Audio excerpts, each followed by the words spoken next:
everyone, welcome to Comfort Life channel. I'm Irina. I'm very happy to see you here today, and today we're talking about retinol.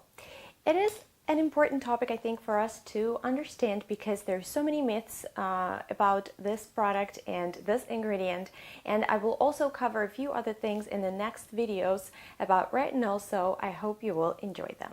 So we all know that retinol is a very popular ingredient that everybody starts using comes fall and winter months, when we can potentially improve the appearance of our wrinkles and fine lines, and it is really a powerful and actually right there for you weapon for anti-aging.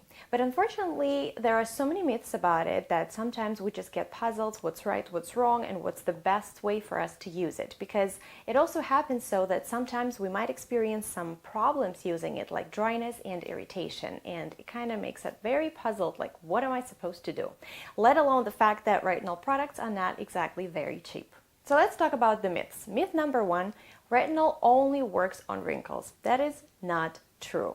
Retinol, of course, I'm not saying that you should start using retinol at 20. I would say 35 plus is the best bet to start. But among other benefits would be the fact that it also speeds cellular turnover. It increases skin firmness and stimulates collagen production. One of the very important ones, I think, is that it improves the appearance of UV damaged skin that was damaged by the sun. It helps accelerate skin recovery and renewal. It smooths skin roughness, and it could be used as a very powerful tool in fighting acne by targeting the excess oil and blemish-prone skin. So my kid here is helping me making the video by ruining my couch. All right, so myth number two: all retinoids are the same. It is actually so not true, because there are many other retinoids out there. To begin with, there are different formulas of retinol, even different names. There's different strength of retinol, and then there's also a prescription strength retinol.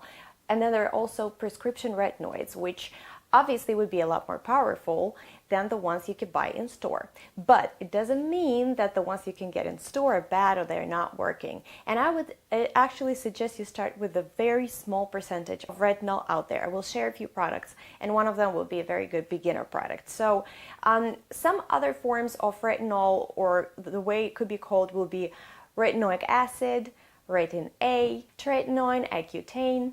And they possibly can provide a faster effect since they are potentially stronger, but do not forget that they would also be potentially causing a higher risk of dryness and inflammation, especially if you just decided to start right away with those. Again, I just want you to understand that you would still get all the wonderful benefits of fighting wrinkles, increasing cellular turnover with over-the-counter products such as retinol, retinol palmitate, and vitamin A. There are also some sources that come from plants that are also a derivative of vitamin A, so you could do your research on that as well. Just to sum it all up, these products would cause less irritation, but it will take them a little longer to work. But in the very beginning, that's exactly what you need. And it actually would lead me to another myth, is that retinol products takes about 3 to 4 weeks, say a month, for you to see the results.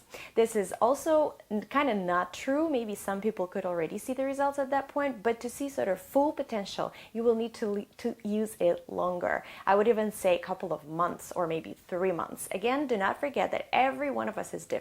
Our skin is different. What we start with, our point A, is very different as well. So the results you will see will be very different, and the time you will see the results, again, will be very different.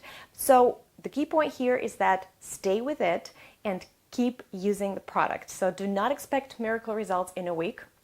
And I always say it with any product basically that you buy, there is a certain period of time for your cells to get the full cycle, and it's not 2 weeks, it's at least a month. So just hang in there. Another myth would be that retinol increases the chance of sunburn. So I would say this is not true, but I would also need to say another thing. So first of all, you always use all retinol products at night, and in the morning you have to follow with the sunblock, obviously.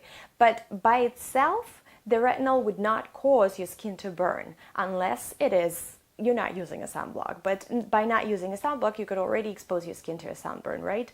And if you use any other products, any products that contain any acids, exfoliators, you still need to use a sunblock, especially, I mean, they say even if it's not sunny outside, and I agree with that, especially there's so many products right now that are actually very good for skin, but they also provide us with the benefit of the SPF. Another myth that I would say could be just partially a myth is that retinol necessarily has to irritate your skin. Here I would love to explain that it is not. So if you started using retinol and it's been a week or two and you've been doing everything right, I'm going to say a little bit more about it in a second, and your skin feels so bad. It's very irritated, it's very dry, you don't know what to do, but you continue. So it means that it's not supposed to be like that. The most important rule here is to follow two things, is always use products that are very good for your skin to soothe it after. Could be hyaluronic acid, niacinamide, peptides are really awesome, and thankfully, there are a lot of retinol products that already contain all those things in the formula. Now, another thing is that you need to sort of teach your skin to get used to the product very gradually, saying you could use it for a month just once a week, and then for 2 weeks just twice a week, or maybe another month, and then three times a week, and then just see how it goes. If you see it's too much, go back and reduce. There is nothing wrong with that. Do not get upset that it's not going to work for you. It will, but the key thing here is to teach your skin not to be very irritated. You could also do a so-called sandwich method. That's my cat again. Is when you apply a moisturizer first, and then on top you apply your retinol product. And of course, when you shop for the product, you don't need to start with 1%. So just wait for your skin to adjust. And just in the end, I want to say, when we were talking about how fast you could see the results, there are a few things that you need to keep in mind that could help you sort of to see the faster results. Is that you need to make sure that your skin doesn't have any dead cells and that any other debris. So it needs to be properly washed, and you could use like an exfoliator. But again, if it's a very strong exfoliator, you can't use it with the retinol at the same time. It's going to be like more to your skin. So exfoliate your skin today, and in 2-3 days you could use retinol. So just make sure you do that. Also, exposure to air and light. Make sure that you store your retinol products in a dark place, normal temperature, and that you do not get anything where you just open it up and it's just get exposed to the air. Get something that is that does not get any exposure to air or light. And probably the last thing I would say is that if I have dry skin, sensitive skin, should I use retinol? You could certainly ask, you could consult with a doctor and see what product could be suitable for you. It could be a trial and error situation here, but you still, yes, can benefit from retinol. And I wanted to show you the product that I'm using, which is somewhere right here. Yep, that's right here. It's Medik8, and it's called Crystal Retinol 3.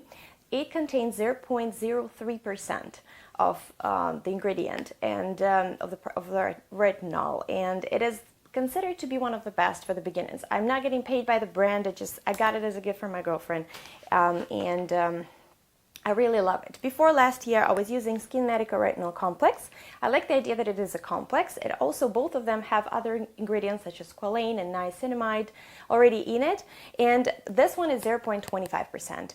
It is considered the lowest in this line, but I could definitely say that this one is a lot milder on my skin. So I could use it more often in a week rather than this product. I think I pretty much covered a lot about this. In my next video, we talk about important things that you need to remember when you're using retinol, like do's and don'ts, and probably I will also touch base on like different kinds of retinol, like which one to go for. And yeah, that's it. So if you have any experience with retinol, please do share it with us. I kind of find this topic interesting because some of us really struggle with using that product. And if you have any questions, let me know. If you like this video, put the thumbs up, subscribe to my channel. Thank you so very much for all your support. Thanks for watching, and I will see you in my next video.